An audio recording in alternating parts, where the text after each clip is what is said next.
पैगम्बर आखिर-उज़्ज़मान सल्लल्लाहु अलैहि वसल्लम के खिलाफ नामुनासिब और गैर इखलाकी जुबान इस्तेमाल करने के खिलाफ खलीजी ममालिक में भारत के खिलाफ सख्त रद्द-ए-अमल। कई ममालिक में भारतीय सुफरा को किया गया तलब। भारतीय प्रोडक्टों का बाइकआउट करने का ट्रेंड भी ट्विटर पर तेज। कई कंपनियों ने भारतीय शहरियों को मुलाजमत से बर्खास्त करने की भी दी धमकी। ओआईसी के बयान पर भारत ने भी दिया रद्द-ए-अमल।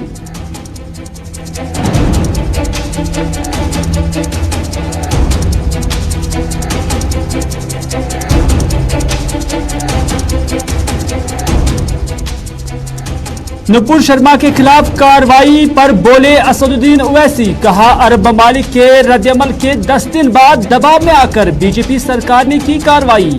पवन खेरा ने कहा, बीजेपी लीडरान की गलती के लिए हिंदुस्तान क्यों मांगे माफी। सरकार और बीजेपी ने हिंदुस्तानियों का सर झुका दिया। टीवी एंकरों पर माहौल को आग लगाने का लगाया इल्जाम।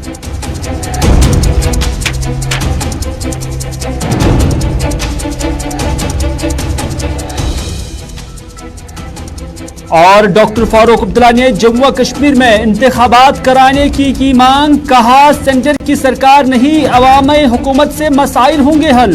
पंडितों की वतन वापसी पर कहा, ये सरकार तक है कि कैसे तहफ़्फ़ुज़ फराहम किया जाए। चंडीगढ़ में कश्मीरी तालिब इल्म को ज़दकोब के मामले पर जताया तशवीश।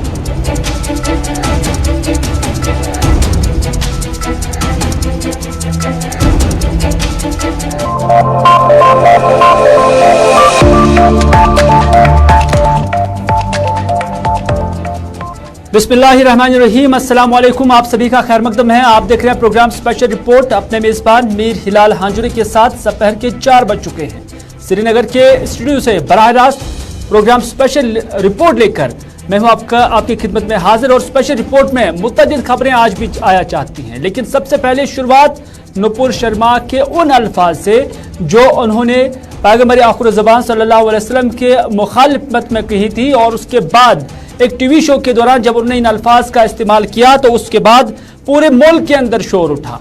जो मुस्लिम समाज है या मुसलमान तबका है और उसके साथ साथ सेकुलर लोग हैं, उन्होंने इस मामले को लेकर काफी आवाज बुलंद की। लेकिन बीजेपी सरकार ने या बीजेपी पार्टी ने नुपुर शर्मा के खिलाफ कोई कार्रवाई नहीं की थी। लेकिन 10 दिन के बाद या 11 दिन के बाद बिलाखिर बीजेपी की जानिब से नुपुर शर्मा को 6 साल के लिए सस्पेंड किया गया है और नवीन कुमार जिंदल को एक्सपेल किया गया है।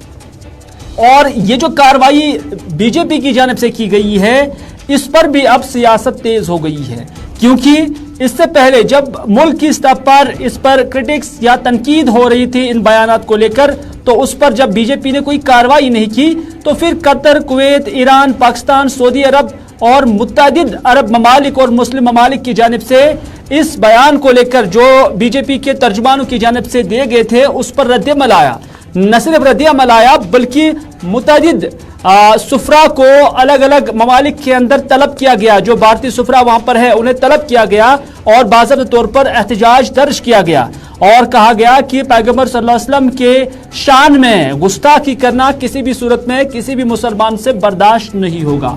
और उसके बाद माना जा रहा है कि भारतीय जनता पार्टी ने डैमेज कंट्रोल करके 2 अफराद यानी नुपुर शर्मा और नवीन कुमार जिंदल को उनके खिलाफ कार्रवाई की और उन्हें एक्सपेल किया।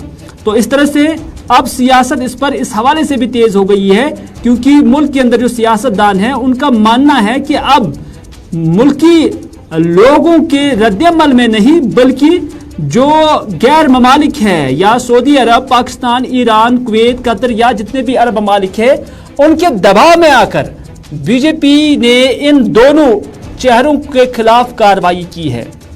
इस पर असदुद्दीन ओवैसी ने क्या कुछ कहा वो हम आप तक पहुंचाएंगे। लेकिन मुल्की स्तर पर उमर अब्दुल्ला हो, सज्जाद लोन हो, राहुल गांधी हो, सोनिया गांधी हो या असदुद्दीन ओवैसी हो, कांग्रेस के लीडरान हो, समाजवादी पार्टी के लीडरान हो, एनसीपी हो, हर किसी पार्टी ने इन अल्फाज की शदीद अल्फाज में मजम्मत की है और कहा है कि भारत के अंदर ऐसी लैंग्वेज का या किसी भी दूसरे धर्म के, दूसरे मजहब के मानने वालों के दिल आजुर्दा करना किसी भी सूरत में बर्दाश्त नहीं होगा। और बिल आखिर इन दोनों के खिलाफ जब कार्रवाई की गई तो उस पर असदुद्दीन ओवैसी ने कहा कि 10 दिन के बाद कैसे हुकूमत एक्शन में आ गई। मुल्क के नायब सदर जब कतर जा रहे थे तो उन्हें जहाज में बताया गया कि आपका प्रोग्राम कैंसिल किया गया है। ये असदुद्दीन ओवैसी कहते हैं कि जब वेंकैया नायडू जो हिंदुस्तान के नायब सदर है वो जब कतर जा रहे थे किसी प्रोग्राम में शिरकत करने के लिए, तो पिछले 10 दिन के अंदर जो सूरत हाल मुल्क की सतह पर बनी हुई थी और इस्लाम के खिलाफ, पैगंबर सल्लल्लाहु अलैहि वसल्लम के खिलाफ जो उन्होंने बीजेपी के लीडरान ने बयान दिए थे, तो उस हवाले से जहाज के अंदर ही उन्हें कन्वे किया गया कि आपका प्रोग्राम कैंसिल किया गया है। असदुद्दीन ओवैसी का मानना है कि नायब सदर जब कतर में मौजूद थे तो भारत के सफीर को तलब करके कतर ने माफी मांगने को कहा है, और क्योंकि बीजेपी के एक तर्जुमान ने पैगंबर सल्लल्लाहु अलैहि वसल्लम की शान में इंतहाई गुस्ताखी की थी, जिसके बाद बीजेपी ने अपने लीडरान के खिलाफ कार्रवाई की है। और उनका मानना है कि वजीर आजम ने, यानी असदुद्दीन ओवैसी कहते हैं कि वजीर आजम ने बैनुल-अक़वामी दबाव में आकर एक्शन लिया, जबकि भारतीय शहरियों की कोई लाज नहीं रखी है। यह असदुद्दीन ओवैसी का कहना है। ओवैसी क्या कुछ कहते हैं, बेहतर है कि उन्हीं की जुबानी सुने। उन्होंने कुछ ऐसा बात कह दी टाइम्स नाउ के टीवी चैनल पर जिससे मुसलमानों को, उनके जज्बात को, उनको दिली ठेस हुई। 10 दिन के बाद कैसे ख्याल है प्रधानमंत्री को, जबकि हर प्राइम टाइम शो लोग बोलते हैं प्रधानमंत्री खुद बैठकर देखते हैं।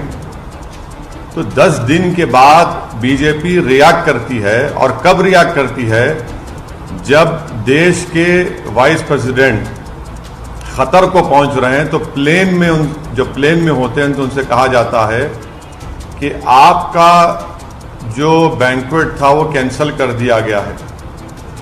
तो जब देश के वाइस प्रेसिडेंट खतर में होते हैं, खतर की सरकार हमारे देश के एम्बेसडर को बुलाकर उनसे कहती है कि आप माफी चाहें, क्योंकि बीजेपी के एक स्पोक्स पर्सन ने प्रॉफेट मोहम्मद सल्लल्लाहु अलैहि वसल्लम की शान में बकवास बकी है, झूठ बका है। तो उसके बाद आप देखते हैं कि फौरन बीजेपी हरकत में आती है और बीजेपी अपने नेशनल स्पोक्स पर्सन के खिलाफ उसको सस्पेंड करती है। मैं देश के प्रधानमंत्री को जब भिवंडी में मैं जनसभा को एड्रेस कर रहा था, उस वक्त भी प्रधानमंत्री से अपील किया कि आप देश के प्रधानमंत्री हैं, आप अपने नेशनल स्पोक्स पर्सन के खिलाफ एक्शन लीजिए। ये गलत कहा उन्होंने, मगर देश के प्रधानमंत्री टस से मस नहीं हुए। और 10 दिन के बाद, क्योंकि गल्फ कंट्रीज में ये मसला बहुत बड़ा हो चुका था, इसलिए हालत मजबूरी में देश के प्रधानमंत्री ने अपने नेशनल स्पोक्स पर्सन के खिलाफ एक्शन लिया। ये सरासर गलत है। गलत इसलिए है क्योंकि एक्शन तो आपको 10 दिन पहले लेना था, जब मैं बहैसियत एक भारत के इंडियन सिटीजन के, मेरा मजहब मुसलमान, मैं मुसलमान हूं, हम आपसे अपील कर रहे हैं, डिमांड कर रहे हैं कि आप एक्शन लीजिए। अब एक्शन नहीं लेते आप, क्यों एक्शन नहीं लिया आप बताइए देश के प्रधानमंत्री। क्या असदुद्दीन ओवैसी का डिमांड, क्या असदुद्दीन ओवैसी की आवाज फॉरेन कंट्री के लीडर से कम है क्या? आप मेरे प्रधानमंत्री हैं, आपको मेरी बात सुननी चाहिए। आप फॉरेन कंट्रीज के लीडर्स को खुश करना चाहते हैं।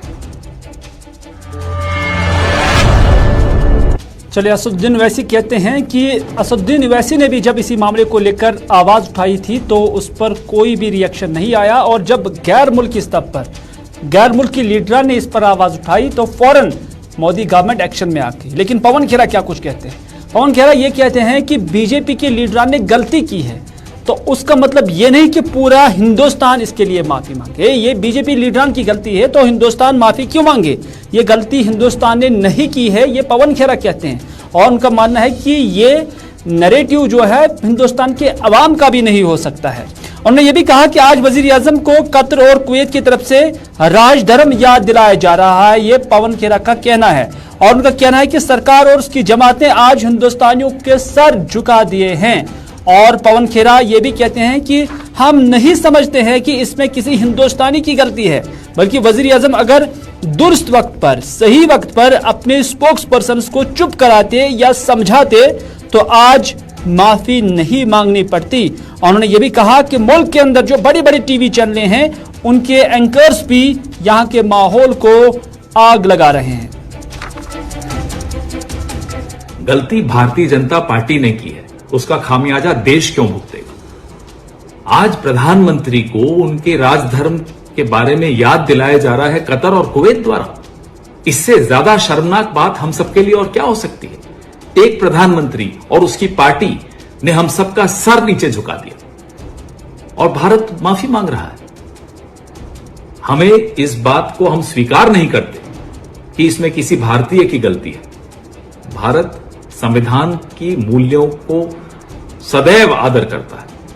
नहीं करते होंगे भारतीय जनता पार्टी वाले तो वो भुगते खामियाजा, वो मांगे माफी। भारत को माफी नहीं मांगनी चाहिए, गलती भारत की नहीं है। प्रधानमंत्री अगर आप सही समय पर बोल देते और अपने समर्थकों को, भक्तों को चुप करा देते, टीवी के एंकर्स जो जहर घोलते हैं वो आप रुकवा देते, तो आज हम सबका सर ऐसे नहीं झुकता जैसे कि आपकी वजह से झुक रहा है। आपको पहले तो देशवासियों से माफी मांगनी। इधर ओआईसी की जानिब से, ओआईसी सेक्रेटेरिएट की जानिब से जो हिंदुस्तान के अंदर सूरत हाल बनी है, जो बीजेपी के कुछ लीडरान की जानिब से पैगंबर सल्लल्लाहु अलैहि वसल्लम की शान में गुस्ताखी की गई है, उस पर ओआईसी ने रिएक्ट किया। और जहां ओआईसी ने इससे मुल्क की सियासत के साथ जोड़ दिया है, मुल्क की पॉलिसी के साथ जोड़ दिया, वहीं पर भारत की जानिब से भी इस पर रद्द-ए-अमल आया है। और बाज़ाब्ता तौर पर खारजा वजारत के तर्जुमान ने ओआईसी के जो स्टेटमेंट है उसको सिरे से ही रद्द किया है। और उन्होंने कहा कि जो ये स्टेटमेंट आया है ये किसी भी तौर पर ज़मीनी हकाइक बयान नहीं कर रहे हैं, बल्कि जो कुछ भी हुआ था उस पर मुल्क की हुकूमत ने बाज़ाब्ता तौर पर कार्रवाई भी की है। और ये हिंदुस्तान की ना ही पॉलिसी है और ना ही आज तक रीत और रिवायत रही है।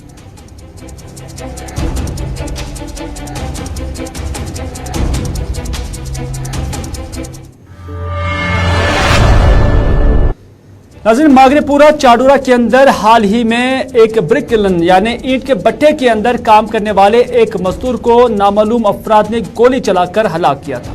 और उसके बाद इस मामले के अंदर अगरचे एक एफआईआर भी दर्ज हुई, ताहम आज एक और एफआईआर जो ब्रिक किलन के ऑनर है, मालिक है मोहम्मद यूसुफ मीर वलद मोहम्मद अकबर मीर साकिन छतरगाम चाडूरा, आज इनके खिलाफ भी एक एफआईआर दर्ज हुई है। और एफआईआर में यही बताया गया कि उन्होंने लापरवाही जताई है और उसके साथ साथ जो इंतजामी हुक्मनामा है उसकी अदोली की गई है। आखिर इंतजामात की क्या एडवाइसेस थी, क्या हुक्मनामा था और क्या एडवाइजरी थी जिसको लेकर ये एफआईआर हुई है और जिसको लेकर जो ईंट भट्ट मालिक है उन्होंने उस पर अमल नहीं किया था, जिसकी वजह से आज उन्हें कानूनी कार्रवाई झेलनी पड़ रही है। क्योंकि मुतअद्दिद चीजें बताई जा रही है कि एडमिनिस्ट्रेशन की जानिब से इन ईंट भट्ट मालिकान को कहा गया था, जो एडवाइजरीज दी गई थी या जो हुक्मनामा दिया गया था और उस पर अमल करना इनके लिए कंपलसरी बताया गया था, लेकिन जब अमल नहीं हुआ तो उसके पेश नज़र अब मज़कूरा ईंट भट्ट मालिक को जो है गिरफ्तार किया गया है और साथ ही साथ उनके खिलाफ कार्रवाई करने की भी बात की गई है। अशरफ जो हमें इस हवाले से अपडेट करेंगे। अशरफ, जानना चाहेंगे कि जिला बडगाम के अंदर कई सारे ईंट भट्ट मालिकान हैं और जो वाक़ा है वो इधर मागरेपुरा चाडूरा के अंदर हुआ है और माना जा रहा है कि ईंट भट्ट मालिक को इस वजह से गिरफ्तार किया गया है या उनके खिलाफ कार्रवाई हो रही है कि उन्होंने हुक्म अदोली की है, जो एडमिनिस्ट्रेशन के अहकामात थे उसकी अदोली की थी। तो अहकामात किस तरह के थे, क्या कुछ कहा गया था जिसकी उन्होंने लापरवाही की या अदोली की, जिसके नतीजे में उन्हें अब कानूनी कार्रवाई झेलनी पड़ रही है? देखिए फिलहाल मागरेपुरा जो वाक़ा पेश हुआ उसके बाद हमने देखा कि कई ऐसी मीटिंगें की एडमिनिस्ट्रेशन और जो भट्ट मालिकान है उनके बीच कई ऐसी मीटिंगें हुई और मीटिंगों में सबसे बड़ा जो इशू रहा वो यही रहा कि जो लेबर्स होते हैं इनकी किस तरह आप कैसी इनकी सुरक्षा हम यकीनी बनाया जाए। मगर आज जब पुलिस की तरफ से एक प्रेस नोट जारी होता है और इस प्रेस नोट में उस मालिक जो कि मागरेपुरा एक भट्ट के मालिक है उसको अरेस्ट किया गया, उसके खिलाफ एफआईआर लॉन्च किया गया और एफआईआर में ये लिखा गया कि इसने जो है जो गाइडलाइंस है उसकी वायलेशन की है या नेग्लिजेंस की है। मगर जब भट्ट मालिकान से बात की जाती है तो उनका ये कहना है कि आज जो ये भट्ट मालिकान को जो अरेस्ट किया गया है, जो जिस बिना पे इसको अरेस्ट किया गया, उसमें यही कहा गया है कि शायद बताया क्या गया था, क्या कुछ करना था उन्हें, जो उन्होंने उसकी अदूली की है, उसकी खिलाफवर्जी की है, एडवाइजरी क्या थी, अहकामात क्या थे? अगर हम एडमिनिस्ट्रेशन की बात करें, अगर जो भी भट्ट मालिकान होता है, जो भी जिस चीज की उसको एनओसी जरूरत होती है, अगर हम एडमिनिस्ट्रेशन की पहलू से देखें तो एनओसी उसको लेनी पड़ती है मुख्तलिफ डिपार्टमेंट के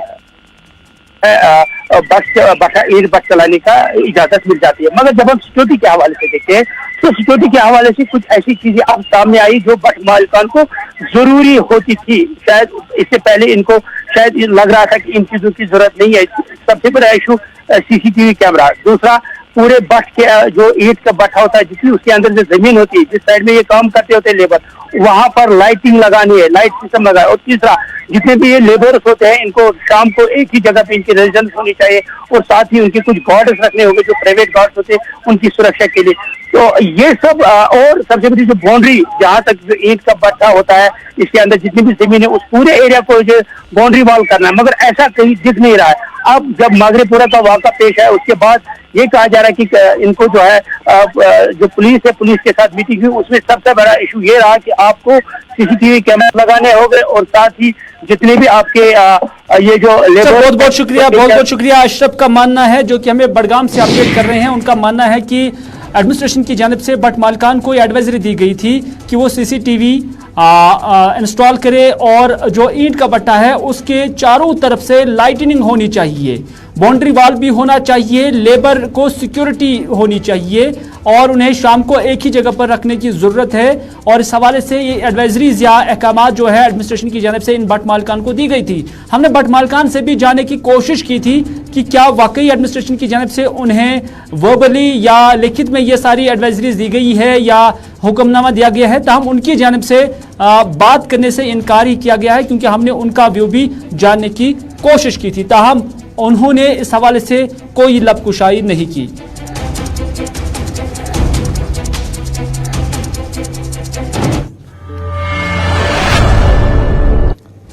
बात करते हैं साबिका वज़ीर आला डॉक्टर फारूक अब्दुल्ला की, जो कि नेशनल कॉन्फ्रेंस के सदर भी है। डॉक्टर फारूक अब्दुल्ला आज पुलवामा के अंदर थे और वहां पर जब उन्होंने मीडिया के नुमाइंदों के साथ बात की तो उन्होंने पहला ही मुतालबा ये रखा कि जम्मू कश्मीर के अंदर इलेक्शन होने चाहिए।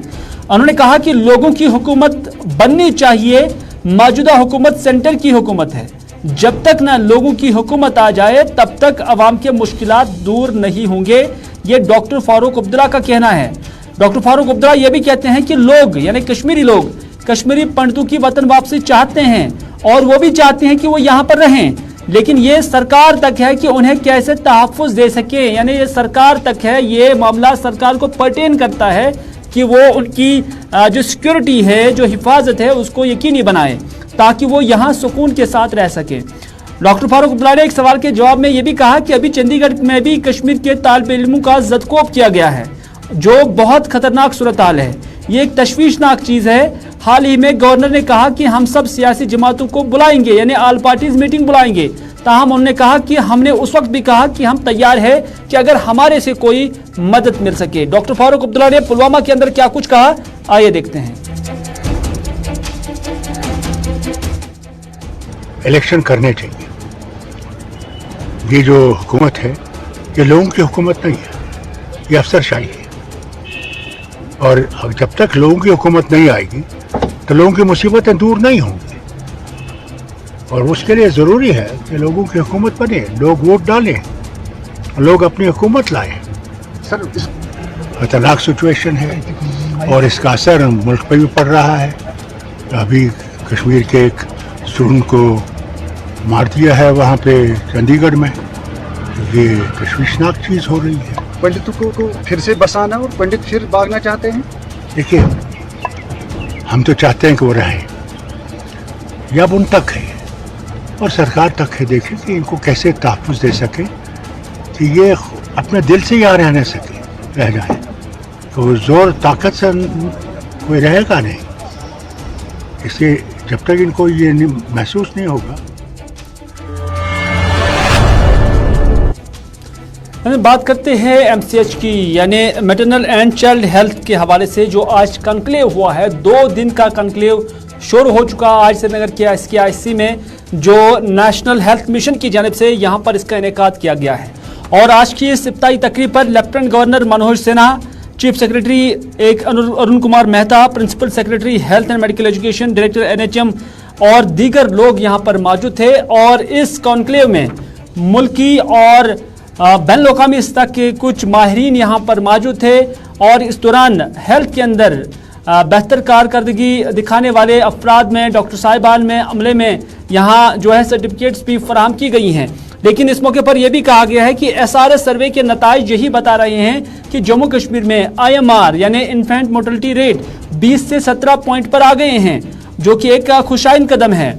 इसके अलावा हमने मुतअद्दिद स्कीमें, ये NHM का मानना है कि इसके अलावा मुतअद्दिद स्कीमें लॉन्च की गई है, जिसके अमलाने के बदौलत हमें उम्मीद है कि ये शरह जो इन्फेंट मोर्टलिटी रेट है ये और कम आ जाएगी।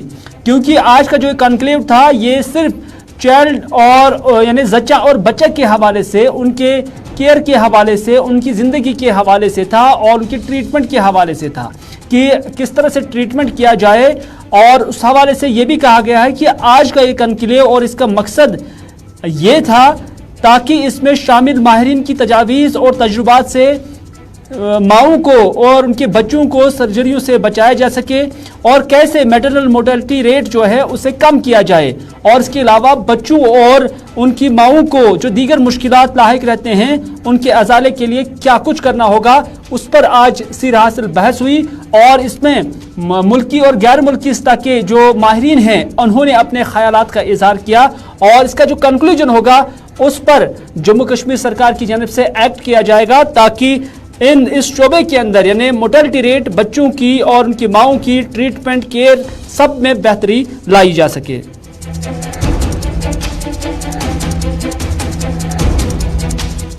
मुझे आज के इस प्रोग्राम जम्मू कश्मीर यूटी का पहला MCH conclave national health mission के बिहाफ पे ऑर्गेनाइज करते हुए बहुत खुशी हो रही है।